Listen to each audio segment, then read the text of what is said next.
if we are now in a post-truth society, which we are in a post-truth society, why does it matter if Hilaria Baldwin pretends to be Spanish?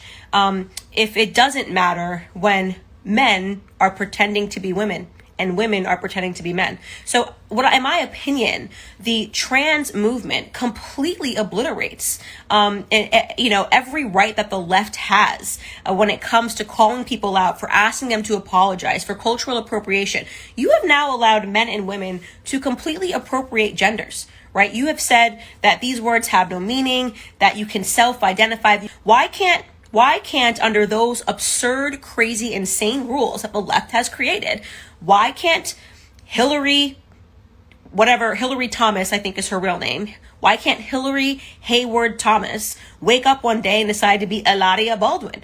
I mean, maybe she self-identifies as a Spanish person, right? And when she had a flamenco fan and said "sí" at her wedding vows, why can't we all just jump into different cultures and pretend to be what we want? Why can't we say, you know what, Rachel Dolezal, you are stunning and you are brave for coming out as an internalized Black person? Isn't that seem like the next natural frontier for the crazy that we've seen?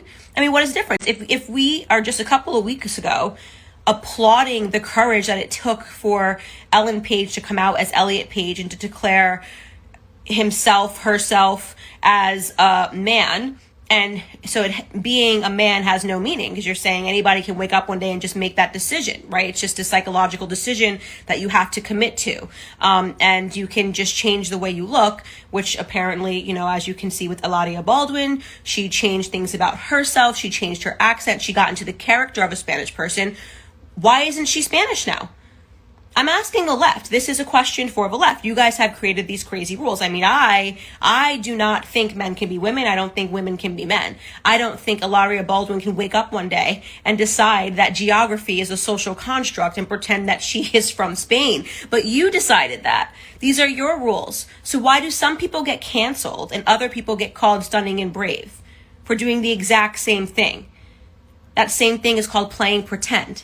Because under any of these circumstances, you are playing pretend, right? You can wake up one day and you can decide to be a woman. You can go buy yourself some boobs, right? You can start taking hormones to try to make your voice lighter. At the end of the day, you're not a woman. You're playing pretend, right? You can put on a pretty dress, but you're not a woman, right? You have created this post-truth society, right? If I have to be called a transphobe because you have allowed grown men to pretend that being a woman is nothing, to make womanhood obsolete, right? You want to cancel J.K. Rowling for telling you that there are biological realities that surround being a female, biological realities that men will never understand. If you attacked Hilaria Baldwin, but you applauded every trans person that is stepping out and making these biological realities obsolete. If you attacked the young high school girls who had to file a lawsuit to protect themselves in sports against biological men stealing their records and stealing their scholastic opportunities, right? Stealing the scholarships that they have earned to go into college because their records are being shattered by biological men who are capable of much more physically, because that is a biological reality, then guess what?